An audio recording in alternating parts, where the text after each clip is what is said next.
ओम शांति। आज बाबा के 5 फरवरी की मुरली। मीठे बच्चे, इस शरीर रूपी कपड़े को यहीं छोड़ना है। इस शरीर रूपी कपड़े को यहीं छोड़ना है, इसलिए इससे ममत्व मिटा दो। कोई भी मित्र संबंधी याद ना आए। प्रश्न, जिन बच्चों में योग बल है उनकी निशानी क्या होगी? जिन बच्चों में योग बल है उनकी निशानी क्या होगी?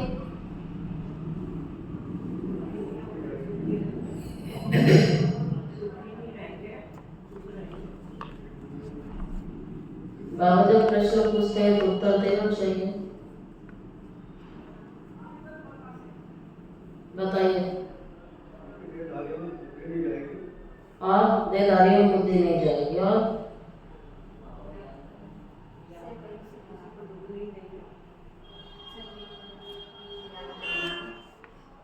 और बताइए दिनेश भाई।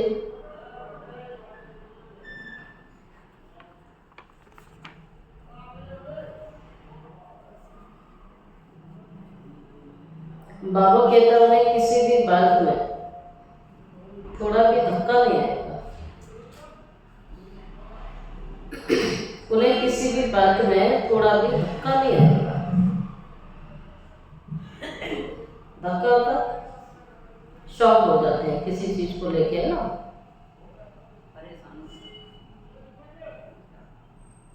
कभी भी कहाँ भी लगाव नहीं होगा, कहाँ भी लगाव नहीं होगा। समझो आज किसी ने शरीर छोड़ा तो दुख नहीं हो सकता है। ये सारी बाबा निशानी सुना है। योग लगाओगे तो ऐसी स्थिति आ जाएगी। कहाँ भी लगाव नहीं होगा।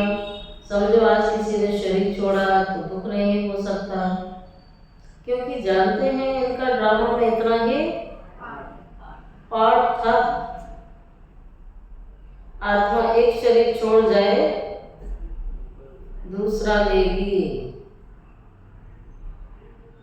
ओम शांति। ये ज्ञान बड़ा गुप्त है। इनमें नमस्ते भी नहीं करनी पड़ती है। दुनिया में नमस्ते अर्थात राम राम आदि कहते हैं। यहाँ ये सब बातें चल नहीं सकती, क्योंकि ये क्या है? बाबा कहता है फैमिली। यह एक बाबा कहते हैं फैमिली है। यहाँ आपको मुझसे कुछ भी नहीं कहना। फैमिली में एक दो को नमस्ते व गुड मॉर्निंग करें, घड़ी घड़ी नमस्ते करते हैं क्या? बाबा कहता है शोभता नहीं है। घड़ी घड़ी गुड मॉर्निंग करो, नमस्ते करो, ये शोभता नहीं है। घर में तो खान पान खाया, ऑफिस में गया, फिर आया, ये चलता ही रहता है। नमस्ते करने की तो कोई दरकार नहीं रहती है। अच्छा, फिर बाबा कहता है गुड मॉर्निंग का फैशन कहाँ से निकला है? कहाँ से निकला है? बाबा कहते हैं यूरोपियन से निकला है। नहीं तो आगे कुछ नहीं चलता था ऐसा। पहले कोई गुड मॉर्निंग नहीं करता था। कोई सत्संग में आपस में मिलते हैं तो नमस्ते करते हैं, पाँव पड़ते हैं। अब बाप कहते हैं ये पाँव आदि पढ़ना नम्रता के लिए सिखलाया जाता है, ताकि आप बड़ों की रिस्पेक्ट करो, इज्जत करो दिल से। परंतु देखा जाता है लोग नमस्ते भी कर लेते हैं, पाँव भी पड़ जाते हैं, लेकिन दिल में इज्जत नहीं होती है। तो बाबा जड़ पर काम करता है। बाबा कहते हैं फॉर्मेलिटी वाले करो ना करो, लेकिन दिल से बड़ों की रिस्पेक्ट होनी चाहिए। बाबा हमें ये सिखाते हैं, दिखावा मान नहीं। तो फिर बाप कहते हैं नम्रता सिखाने के लिए ऐसा करना पड़ता है। यहाँ तो तुम बच्चों को देही अभिमानी बनना और ये सारे रिवाज सतयुग में नहीं होंगे, क्योंकि बच्चों में गुण होंगे वहाँ। यहाँ बच्चों में अवगुण भरे हुए हैं तो बड़ों की इज्जत नहीं करते, तो रिवाज डालना पड़ता है। उठते ही माता पिता के पैर छूना पहले रिवाज था ना ये सब। अब तो थोड़ा कम हो गया, कहीं कहीं अभी भी है। यहाँ तो बच्चों को देही अभिमानी बनना है। आत्मा आत्मा को क्या करेगी, फिर भी कहना तो होता ही है। जैसे बाबा को कहेंगे ना, बाबा नमस्ते कहते हैं ना। अब बाप भी कहते हैं मैं साधारण ब्राह्मण के द्वारा तुम्हें पढ़ाता हूँ, इनके द्वारा स्थापना कराता हूँ। कैसे सो जब बाबा सम्मुख हो तो आपको समझाए, नहीं तो कोई कैसे समझेगा। यह बाप सम्मुख बैठ समझाते हैं, बच्चे समझते हैं। दोनों को नमस्ते करनी पड़ेगी, बाप दादा नमस्ते। बाहर वाले अगर ये सुनेंगे तो मुझेंगे ये क्या बोलते हैं बाप दादा, है ना। भक्ति में कहीं ये शब्द यूज थोड़ी होता है, बाप दादा तो घर में होता है। भक्ति में तो कहीं सुना भी नहीं ऐसे शब्दों का उपयोग होता हो। बाबा ने कहा नया सुनेगा तो समझ में भी नहीं आएगा ये क्या बोलते रहते हैं बाप दादा। डबल नाम भी बहुत मनुष्यों के होते हैं ना, जैसे कि लक्ष्मी नारायण, राधे कृष्ण और सीताराम। तो बाबा कहते हैं देखो नाम भी रखते हैं, यह तो जैसे स्त्री पुरुष इकट्ठे हो गए थे। अब यह तो बाप दादा है। इन बातों को बच्चे ही समझ सकते हैं जरूर। बाप को बड़ा ठहरा ना, भले नाम डबल है परंतु है तो एक ही। फिर दोनों नाम क्यों रख दिए। अभी तुम बच्चे जानते हो ये रॉन्ग नाम है। बाबा को और तो कोई पहचान ना सके तो कहेंगे नमस्ते बाप दादा। बाप दादा को नमस्ते करते हैं। बाप को फिर कहते हैं नमस्ते जिस्मानी रूहानी बच्चे, परंतु इतना लंबा शोभा नहीं देता है। अक्षर तो राइट हैं। तुम अभी जिस्मानी बच्चे भी हो तो रूहानी बच्चे भी हो। शिव बाबा सभी आत्माओं का पिता है।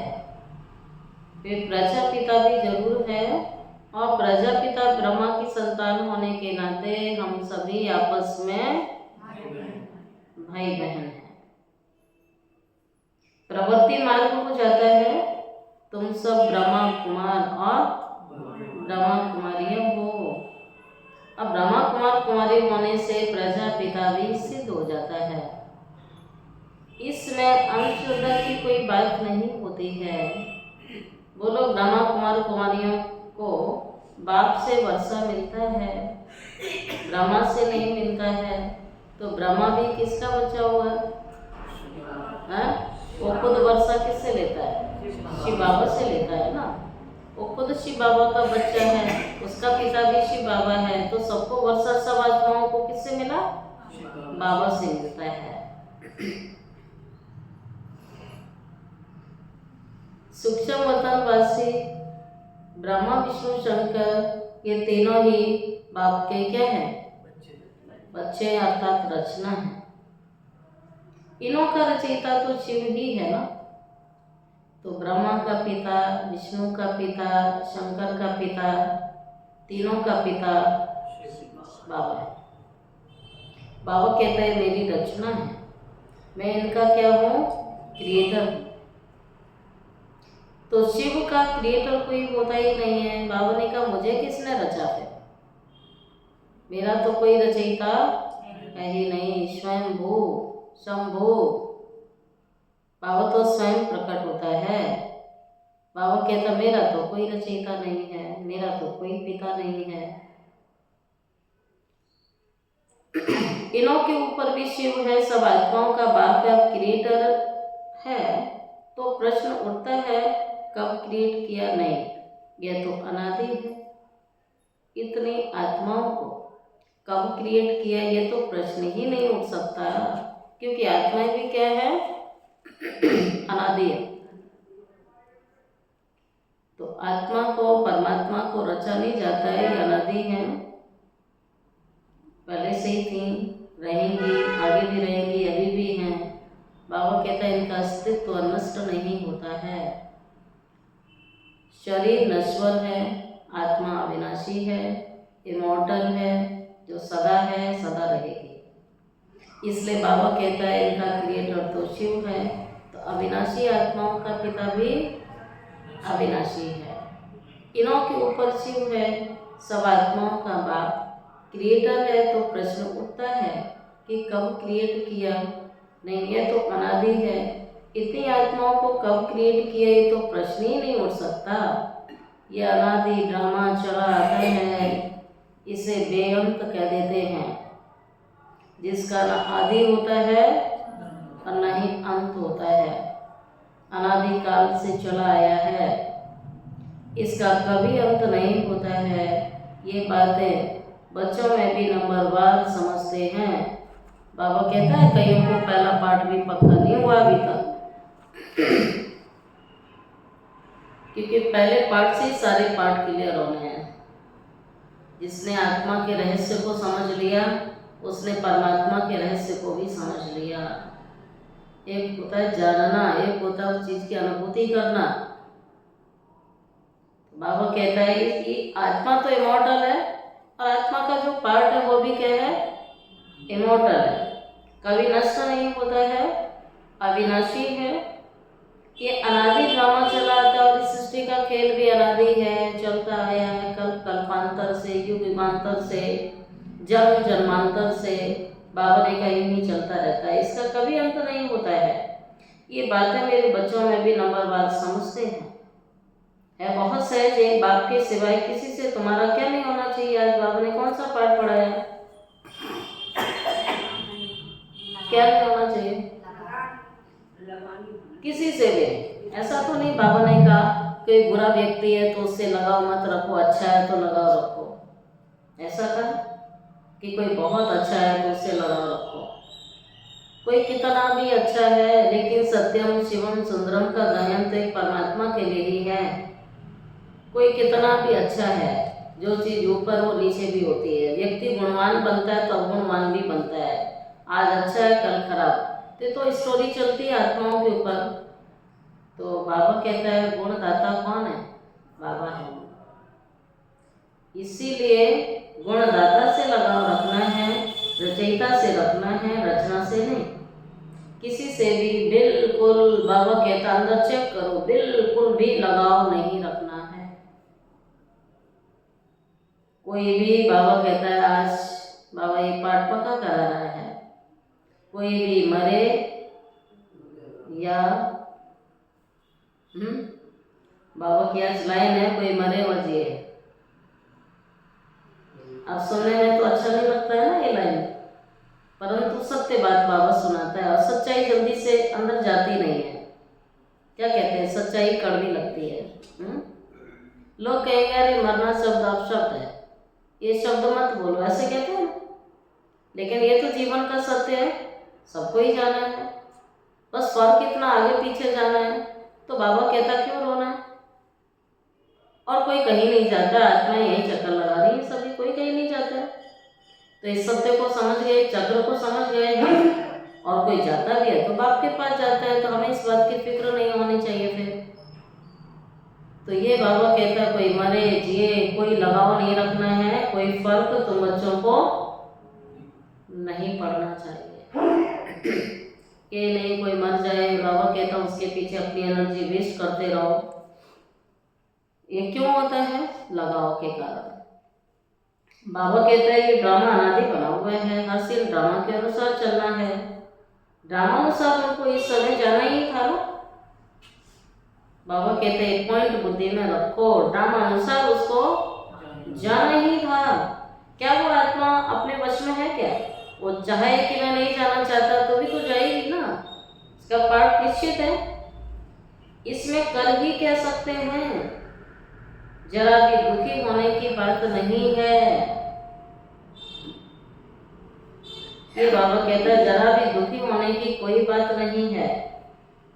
यह है ही योग बल की अवस्था। इसके लिए तो बाबा रोज कहता है योग बल भरो, ना परिस्थिति आएगी तो चूर चूर कर देगी, फिर अंदर से टूट जाएंगे। फिर फिर कहेंगे बाबा हमने तो ऐसा कभी सोचा ही नहीं था। भगवान तो रोज कहता सोचो, क्यों नहीं सोचते फिर? क्यों नहीं अपनी स्थिति अच्छी बनाते योग बल से? जो परिस्थिति आए जो तुम्हें हिलाए नहीं, बाबा कहता किसी से भी लगाव नहीं रखो।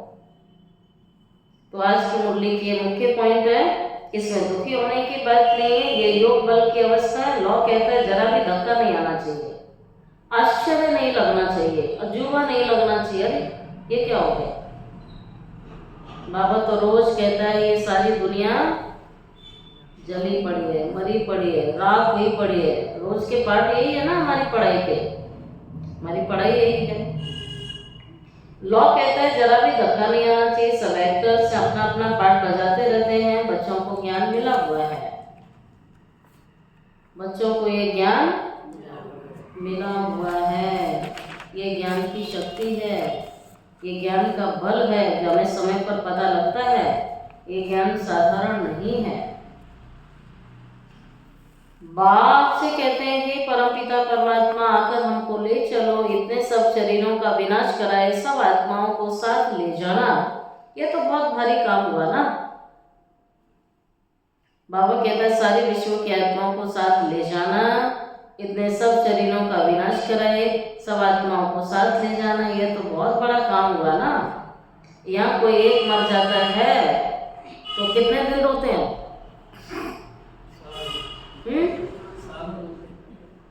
यहाँ कोई मर जाता है तो 12 मास रोते रहते हैं। क्यों रोते हैं? कारण क्या है? लगाव क्यों होता है? कि वो कुछ करता है उनके लिए। अगर कुछ ना करता हो तो लगाव भी ना हो। तो व्यक्ति को तो ये लगता है कि हम कैसे रहेंगे, हमारा खर्चा कौन चलाएगा, ये कैसे होगा, ये सब सोच सोच के रोता है ना व्यक्ति। तो वो अपने स्वार्थ के लिए रोता है, ये उसका स्वार्थ है। इसलिए बाबा कहता है 12-12 मास रोते ही रहते हैं। बाप तो इतनी ढेर सारी आत्माओं को ले जाएगा, अभी तो लीला शुरू कहाँ हुई है। सबके शरीर यहीं छूटेंगे। बाबा कहते हैं दुम लटका के थोड़ी जाओगे तुम, छोड़ना तो यही है। बच्चे जानते हैं महाभारत लड़ाई लगती है तो मच्छरों सदृश जाएंगे। दिखाया ना महाभारत लड़ाई में कौरव सेना कितनी बड़ी थी, सब खत्म हो गई, कितने मर गए। बाबा ने कहा ये वही लड़ाई तो है। क्या सुना अंजू?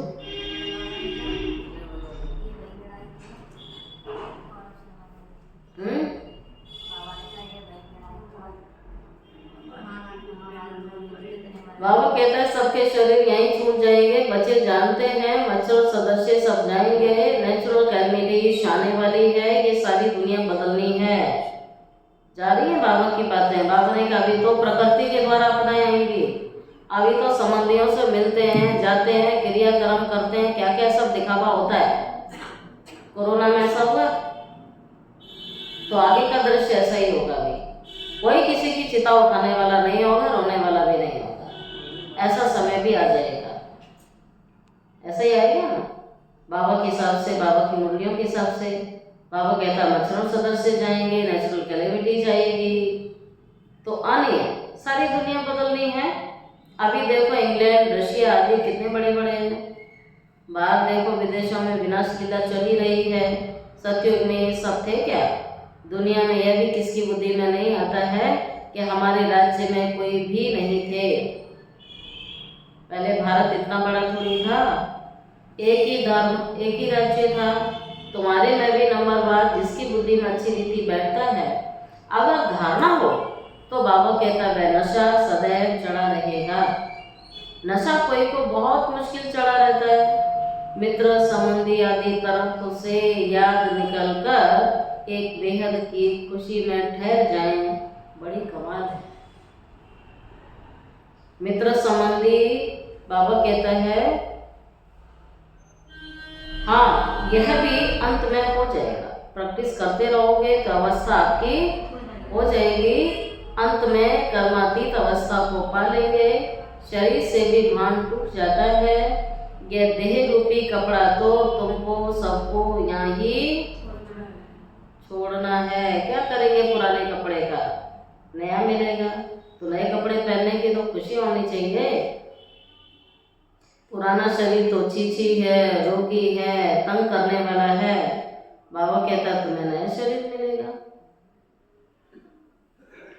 तो ये देह रूपी कपड़ा तो यहाँ छोड़ना है, या कपड़ा यहीं लेते हैं यहीं छोड़ देते हैं, सब नई बातें तुम्हारी बुद्धि में है और किसी की बुद्धि में नहीं है। अल्प और वे अल्प है, सबसे ऊपर में। कहते हैं ब्रह्मा द्वारा स्थापना, शंकर द्वारा विनाश, विष्णु द्वारा पालना। अच्छा, बाकी शिव का काम क्या है? ऊंचे ऊंचे शिव बाबा को कोई भी जानते नहीं है, कह देते हैं वह तो सर्वव्यापी है। यह सब उनके ही रूप है। सारी दुनिया की बुद्धि में पका हो गया, इसलिए सब तमो प्रधान हो गए। बाबा कहता है सारी दुनिया दुर्गति को पाई हुई है इस समय। व्यक्ति कर्म कैसे कर रहा है, तो जैसा कर्म वैसा फल नजर आ रहा है। सारी दुनिया दुर्गति को पाई हुई है, फिर हम ही जाकर सबको सदगति देते हैं। अगर सर्वव्यापी है तो क्या सब भगवान है? एक तरफ कहते हैं ऑल ब्रदर्स हैं, फिर कह देते हैं ऑल फादर्स हैं, है ना। सर्वव्यापी कह के कहते हैं सबके अंदर भगवान है। और वैसे कहते हैं हिंदू मुस्लिम सिख ईसाई सब आपस में भाई भाई। समझते हैं तुम्हें इस दादा को मम्मा को भी याद नहीं करना है। क्या बाबा पढ़ा रहा है? बाबा कहता है मम्मा बाबा को भी याद नहीं करना है। ऐसे नहीं कि नहीं याद करना है, सबको याद शिव बाबा को करना है। बाप तो कहते हैं ना मम्मा ना बाबा, कोई की महिमा भी कुछ भी नहीं है। शिव बाबा नाम होता है तो ना ये ब्रह्मा क्या करता है। इनको याद करने से क्या होगा? हाँ, तुम जानते हैं इनके द्वारा बाबा से वर्षा ले रहे हैं, इनसे नहीं ले रहे, इनके द्वारा ले रहे हैं। यह भी उनसे वर्षा लेता है तो याद उन्हें करना है, यह तो बीच में दलाल है। बच्चे और बच्ची की सगाई होती है तो याद तो एक दूसरे को करेंगे ना, या दलाल को करेंगे? शादी कराने वाला तो बीच में दलाल ठहरा ना। तो बाबा कहता है मैं दलाल। आपकी सगाई किससे हुई है? शिव बाबा से हुई है। तो बाबा कहता उसे याद करो ना, मैं तो बीच में हूँ, शादी सगाई कराने वाला दलाल। दलाल को याद नहीं करना है।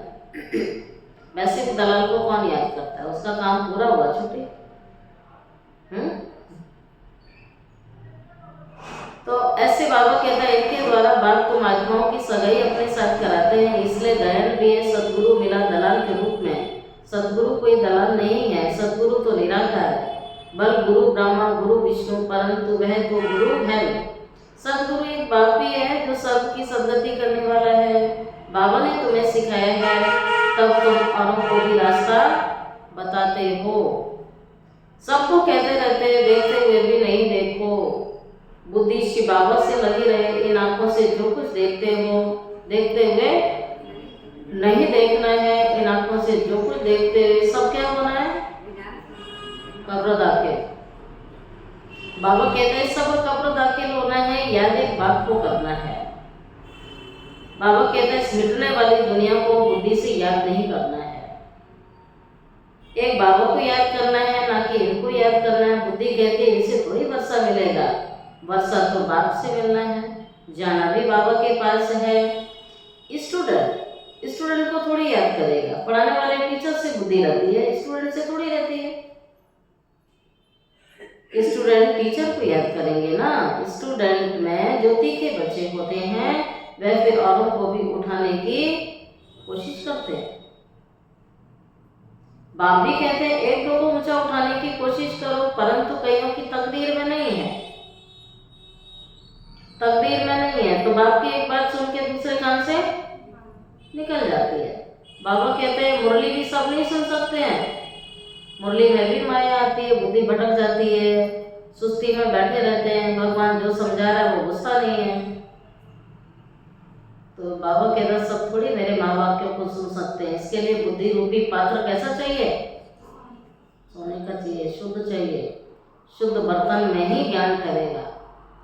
वरना तो एक कान से सुना जैसे बीन बजती रहती है, बस सुनते रहते हैं, लेकिन कुछ नहीं घुसता अंदर दिमाग में। इसलिए बाबा कहता है बुद्धि रूपी पात्र स्वच्छ बनाओ। कचरा नहीं होना चाहिए, अशुद्धि नहीं होनी चाहिए। बाबा कहते हैं बच्चे कई तो पुरुषार्थ करते ही नहीं है, थोड़े में ही राजी रहते हैं, अरे जो होगा देखा जाएगा, पुरुषार्थ का टेंशन नहीं है। बाबा कहता अपनी स्थिति पर टेंशन रखो, कईयों की तकदीर में ही नहीं है, समझना चाहिए। प्रदर्शनी में बहुत आते हैं, बहुतों को समझाने से बहुत उन्नति होती है, निमंत्रण देकर मंगाते हैं, बड़े बड़े समझदार आदमी आते हैं, बिगड़ निमंत्रण से तो कई प्रकार के लोग आ जाते हैं, क्या क्या उल्टा सुल्टा बकते रहते हैं, ऐसे ऐसे आ जाते हैं लोग, उल्टा सीधा बोलते हैं। रॉयल मनुष्यों की चाल चलन भी रॉयल होती है, रॉयल आदमी रॉयल्टी से अंदर घुसेंगे, लेकिन बाबा कहता है ऐसे उल्टे सीधे लोग रॉयल्टी नहीं होती है, कहीं भी कुछ भी बोलने लग जाते हैं। चलन में फर्क रहता है ना, इस कलयुगी दुनिया में फर्क है ना, देखते हैं ना, उनमें चलने की बोलने की कोई फजीलत नहीं होती है, न चलने की फजीलत है न बोलने की फजीलत है। मेले में तो सभी प्रकार के आ जाते हैं, किसी को मना तो नहीं की जा सकती, इसलिए कहाँ भी प्रदर्शनी में निमंत्रण कार्ड पे मंगाएंगे तो रॉयल अच्छे अच्छे लोग आएंगे। कुंभ के मेले में कितनी अच्छी सेवा चल रही है, कितनी आत्माओं को संदेश दिया जा रहा है। फिर वह बुद्धि कहती है इनसे थोड़ी वर्षा मिलेगा, वर्षा तो बाप से मिलता है, वर्षा तो किसी से नहीं मिलेगा। बाबा कहता है ब्रह्मा से भी नहीं, मम्मा से भी नहीं, तो किसी और से तो मतलब ही नहीं है। तो बाबा जब मम्मा और बाबा को याद करने की मना करता है तो किसको याद करना है? तो फिर तो किसी को भी याद नहीं करना, उसे तो इस ब्राह्मण संसार में कोई है नहीं। इसलिए शिव बाबा कहता है बुद्धि सदैव सिर्फ एक शिव बाबा की तरफ रहनी चाहिए। वर्षा तो बाप से मिलना है, जाना भी बाबा के पास है। स्टूडेंट को थोड़ी याद करेगा, स्टूडेंट तो टीचर को याद करेंगे ना। स्कूल में जो तीखे बच्चे होते हैं वह फिर औरों को भी उठाने की कोशिश करते हैं। बाप को भी कहते हैं एक दो को ऊंचा उठाने की कोशिश करो, परंतु तकदीर में नहीं है तो पुरुषार्थ करेंगे नहीं, किसी की राय को मानेंगे नहीं। बाबा कहता करेंगे नहीं, थोड़े में ही राजी हो जाते हैं, सोचते हमने तो बहुत कर लिया, कर तो रहे हैं, माया उनकी बुद्धि ऐसी कर देगी, वो आगे करना ही नहीं चाहेंगे। समझना चाहिए प्रदर्शनी में बहुत आते हैं, बातों को समझाने से उन्नति भी बहुत होती है। निमंत्रण देकर मंगाते हैं तो बड़े बड़े समझदार आदमी आते हैं, बिना निमंत्रण से तो कई प्रकार के लोग आ जाते हैं, क्या क्या उल्टा सुल्टा बकते रहते हैं। रॉयल आदमियों की चाल चलन रॉयल होती है, इसमें चलने की बोलने की बाबा कहता फजीलत नहीं रहती है। मेले में सभी प्रकार के आ जाते हैं। अच्छा, फिर बाबा कहता है औरों को भी जाके सुनाएंगे, कभी फीमेल्स का प्रोग्राम रखो तो सिर्फ फीमेल्स आकर देखें, क्योंकि कहाँ कहाँ फीमेल्स बहुत पर्दे नशीन होती हैं, तो सिर्फ फीमेल्स का ही प्रोग्राम हो। कहाँ कहाँ पर्दा प्रथा है, घूंघट प्रथा है, मेल्स का अलग रहता है, फीमेल्स का। बाबा कहता है ऐसी जगह पर फीमेल्स का प्रोग्राम रखो, मेल कोई भी ना आए।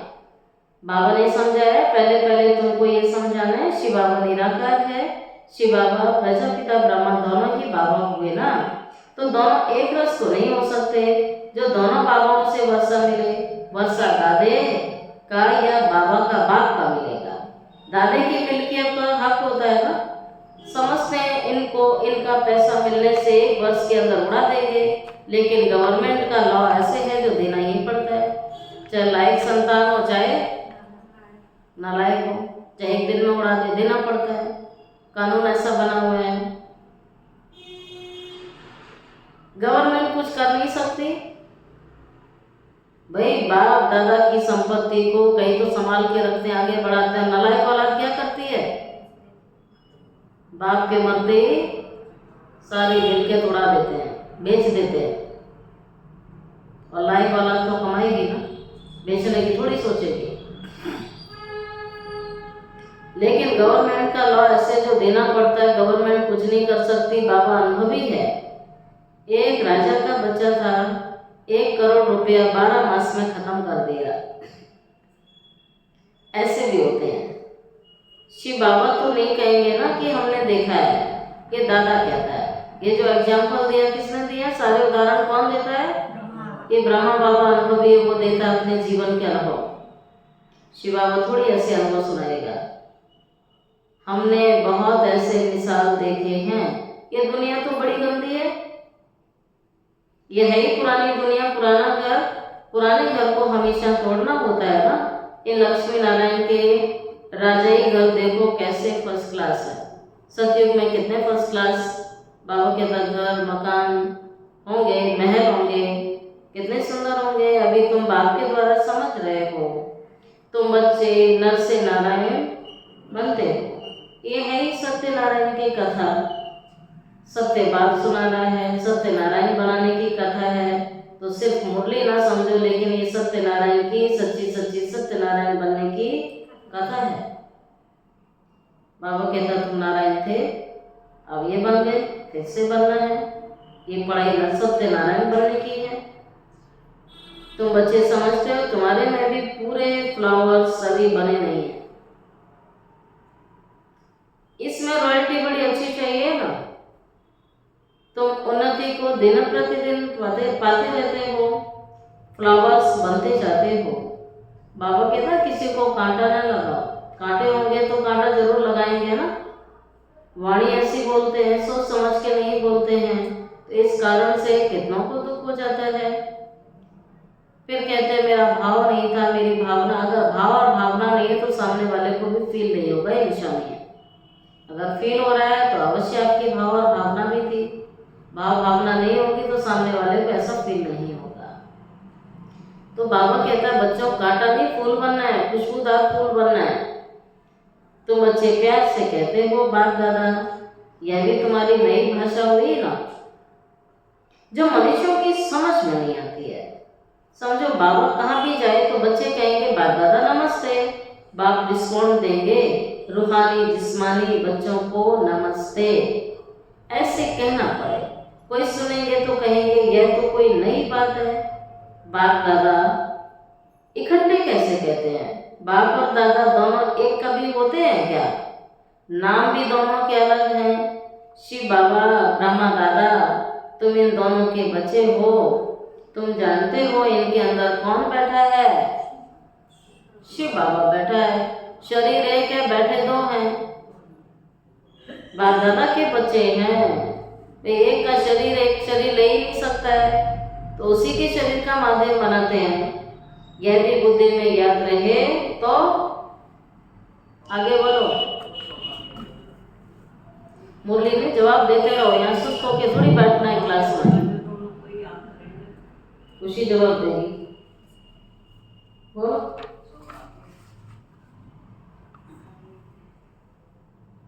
यह भी बुद्धि में याद रहे तो, खुशी से पूछा तो आगे बोलो। आंसर भी बता दिया। बाबा कहता है खुशी का पाला चढ़ा रहेगा। ड्रामा पर भी पक्का रहना है। समझो कोई ने शरीर छोड़ा है, कोई ना कोई रोज छोड़ता है, बाबा मुरली चलाता है, जाकर दूसरा पार्ट बजाएगा। बाबा कहता है एक साल तक रोते रहते हैं कि आ जाएगा क्या लौट के वो? हाँ, वो शरीर में तो आएगी नहीं ना आत्मा, दूसरा ही शरीर लेकर आएगी। हर एक आत्मा का अविनाशी पार्ट मिला हुआ है, इसमें कुछ भी ख्याल होने की दरकार नहीं है। उनका दूसरा पार्ट उनको जाए दूसरा पार्ट बजाना है। वापिस तो आप बुला नहीं सकते क्योंकि शरीर तो जला के आ गए। ड्रामा है ना ये भी। बाबू कहता वापिस तो आएगा नहीं, ये भी तो ड्रामा है, ड्रामा का सीन है ये। इसमें रोने की कोई बात नहीं है। ऐसी अवस्था वाले निर्मोही राजा जाकर बनेंगे, है ना। किसी आत्मा को आपने, उस आत्मा के लिए स्नेह के आंसू निकले तो बाबा कहता कोई बात नहीं, नंबर नहीं करें, लेकिन दुखी हो कि आप याद करो किसी को, वो आत्मा भी तो मुक्त नहीं होगी। बाबा कहता मोह से याद नहीं करना है, तब जाकर आप निर्मोही राजा बनेंगे। सतयुग में सब निर्मोही होते हैं, वहाँ किसी का किसी से मोह नहीं होता है। यहाँ कोई मर जाता है तो क्या करते हैं लोग? बाबा कहता जब आँख खोले तो मुझे याद करना है, और यहाँ क्या करते हैं फिर? जब आँख खुलती है तो उसी को याद करके रोते रहेंगे, दुखी होते रहेंगे। बाबा कहता है यहाँ कोई मरता है कितना रोते हैं, कितना विलाप करते हैं। बाप को पा लिया तो रोने की आवश्यकता नहीं है। बाप को पा लिया तो रोने की आपको कोई आवश्यकता नहीं है। बाबा कितना अच्छा आपको रास्ता बताते हैं। कन्याओं के लिए तो बहुत अच्छा है। बाप फालतू पैसे खर्च करे और तुम जाकर नरक में पड़ो, यही तो हो रहा है दुनिया में। शादियों में सबसे ज्यादा खर्चा होता है, और जाके नरक में पड़ो। इससे तो बोलो हम इन पैसों से रूहानी यूनिवर्सिटी कम हॉस्पिटल खोलेंगे। बाबा कुमारियों के लिए डायरेक्शन दे रहा है। बोलो अपने बाप को कि पैसे जो शादी में खर्च कर रहे हैं दे दो, हम सेंटर खोलेंगे जाके। कुमारियों के लिए इससे अच्छा रास्ता और कोई है नहीं जो भगवान ने दिया है, अगर किसी को समझ में आ जाए तो बाबा कहता है बोलो हम इन 500 पैसों से रूहानी यूनिवर्सिटी कम हॉस्पिटल खोलेंगे, बहुतों का कल्याण करेंगे, तुम्हारा भी पुण्य और हमारा भी पुण्य हो जाएगा। बच्चे खुद भी उत्साह में रहने वाले हो, हम बालक को स्वर्ग बनाने के लिए तन मन धन खर्च करेंगे। इतना नशा रहना चाहिए, देना हो तो दो और ना देना हो तो ना दो, वो भी उनकी मर्जी है। तुम अपना कल्याण और बहुतों का कल्याण करना नहीं चाहते हो? पूछो, तुम अपना और बहुतों का कल्याण करना नहीं चाहते हो तो इतनी मस्ती होनी चाहिए। खास कुमारियों को तो बहुत खड़ा होना चाहिए। अच्छा मीठे मीठे सीखी लदे बच्चों प्रति माता पिता बाप दादा का याद प्यार, गुड मॉर्निंग। रूहानी बाप की रूहानी बच्चों को नमस्ते। रूहानी बच्चों की रूहानी बाप दादा को याद प्यार, गुड मॉर्निंग और नमस्ते नमस्ते नमस्ते। शुक्रिया बाबा, शुक्रिया बाबा, शुक्रिया बाबा।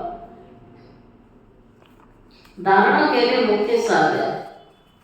फर्स्ट पॉइंट अपनी चाल चलन बहुत, बाबा कहता है रॉयल रखनी है।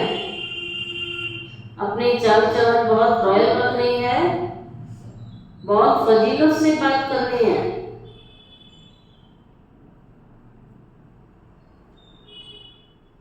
नम्रता का गुण धारण करना है।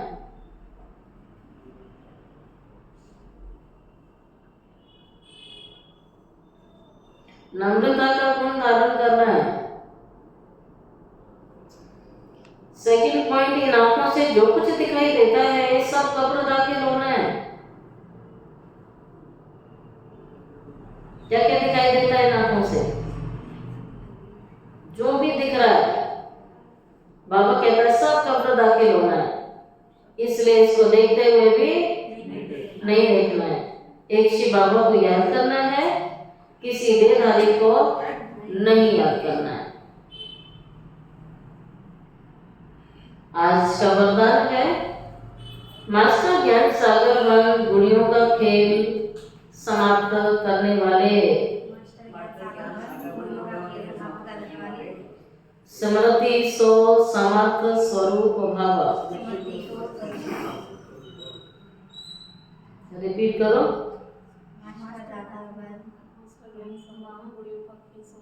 मास्टर ज्ञान सागर मन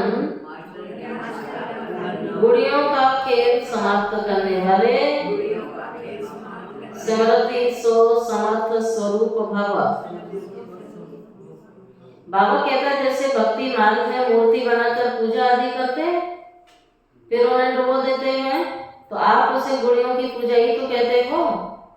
ऐसे आपके सामने भी जब कोई निर्जीव आसार, बाबा कहता है ऐसी बातें ईर्ष्या अनुमान आवेश आदि की आती हैं तो आप उनका विस्तार कर अनुभव करते और कराते हो कि यही सत्य है, तो यह भी जैसे उनमें प्राण भर देते हो। फिर उन्हें ज्ञान सागर बाबा की याद से बीती कर सो उन्नति की लहरों में डुबोते भी हो। लेकिन इसमें टाइम वेस्ट तो हुआ ना, व्यर्थ की बातों में टाइम वेस्ट हुआ, एनर्जी वेस्ट हुई।